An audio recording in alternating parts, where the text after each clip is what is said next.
On a deeper level is that what we identify with, right? Even earlier, you were talking about people who would be raised in this hypothetical village we were talking about, but even through research, they won't identify with the values of a capitalist society. Yeah. Identification, you just said people could identify as a victim, they could identify as a survivor. What is a healthy identification? There isn't one. Right. Because if you look at, again, the meaning of words, and I just find words fascinating. Same, absolutely. Identification comes from a Latin word, idem, which means the same, and facere, to make. As soon as I make myself the same as something, like if I identify with my role as a doctor, I immediately limit myself. If you identify with your experience as a monk, and I don't mean not to learn from it or to grow from it, but if you identify with it, that's what I am. You've now narrowed yourself. So there's no healthy identification. If I identify myself with a state or a nation, I could be loyal to that state or nation. I could love that state or nation or any group. But if you identify with it, such as you have no independent existence, you've limited yourself already. Mm-hmm. So when you say, is there healthy identification? Not really. Isn't the challenge though that I think all of us are pursuing some sort of identification? Like that seems to be a massive human need. Like I support this football club, or I'm a fan of this band, or I'm a member of this car club, or I go to this shopping grocery store. Like I feel like we're all wanting to be members. Like that seems to be like a human need of wanting to be a member of a community, wanting to identify with something. It is a human need to belong, but can we belong without identifying, to the point that we have no independent perspective? You know, in other words, can we be authentic? And I talk a lot about this tension between authenticity, being ourselves, and attachment, which is belonging. Ideally, we can both be authentic and belong. Yeah, I like but that kind of identification often leads to suffering. I mean, it's what the Buddhists call attachment, isn't it? And I'll give you an example. So you mentioned the sports team. So you wouldn't know this, but in the 1950s, the Hungarian soccer team was the best in the world. We never lost. I love soccer, and I did not know. No. We went to Britain and we beat Britain 6-3 in Wembley Stadium. The first time that it was a. Sorry, Brit fans. Yeah, sorry, but there's and it was a huge national holiday in Hungary, and a small country goes to mighty Britain and beats them at their own game. And the next year, the whole country was joyful, and it was still one of the great memories of my childhood.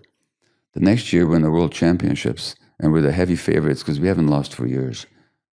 And we meet the Germans in the final, and we lose 3-2. Yeah. National tragedy. I'm telling you, it still hurts. It's just a football game played on a pitch by 22 guys in 1954. So what?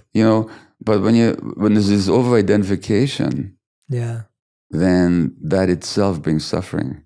Now, yes, you can support your team. In Vancouver, British Columbia, where I live, it's a very peaceful place. But the Vancouver Canucks, which is the local hockey team, made it to the Stanley Cup Finals, and they lost. There were riots in the streets. Why? Because people had over-identified. You can enjoy the team and be a sports fan, but the identification that your joy or satisfaction depends on whether your team loses or wins, well, why? It doesn't matter. Yeah.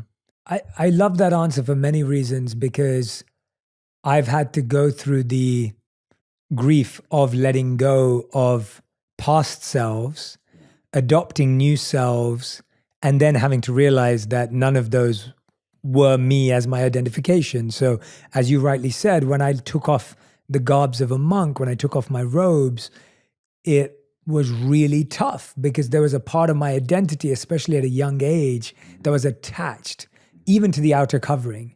And I had to realize that I had to extract the inner beliefs and leave the outer covering behind, and the outer name and what that meant. And even in my career today, like I've had to let go. And even now, I don't even know how to identify in one sense. Whenever, I'm sure you feel this to some degree in your work as well. It's like whenever they say like, oh, when you're on TV and they want to put like your title, and they'll be like, Jay, what's your title? I'm like, I'm more defined by my purpose than my profession. Like, you know, what I do for people and the service I want to offer in the world is far more important to me than author or podcaster or former monk, or like those things don't really define me. Well, I get that totally. What I'm thinking about is you telling me when you left those monk's robes, we talked about the crab, didn't we? With the hard shell. To grow, you have to let go of the shell at some point. So each of those moltings represent the point of growth, but at the time it's difficult. So when I left family practice to go and work with a highly addicted population in Vancouver, and it was a loss of identity for a while. I was a bit disoriented for a few days because all these people, these families that had relied on me to be the kind of the linchpin of their health, and all these people that had come to me and trust me, and who I would see in the office, and all of a sudden I left that. Now who am I all of a sudden? So I totally understand that. Now the reality is that I'm so grateful that I did. What then I got to experience in the next realm of work helped to further define my purpose in life and taught me so much about myself and human beings. But at the time, it was difficult. Letting go of that identification was difficult. And there was really that sense of, well, if I'm not that, then what am I? This is what happens when we identify with roles. Yeah, if anyone's listening and wants to have a go at figuring out what your subconscious answer is, ask one of your friends, ask them and then get them to ask you, who are you? Yeah. And your answer to that question, 99% of the time when you ask someone, who are you? They'll say, I'm a lawyer, I'm an accountant, I'm a Brit, I'm an American, always the answer is on such a material level. Well, as one spiritual teacher said, I think, unless I'm making this up, but I think they said it, that the problem is not knowing who you are. The problem is thinking that you know who you are. Yeah. Yeah. Yeah.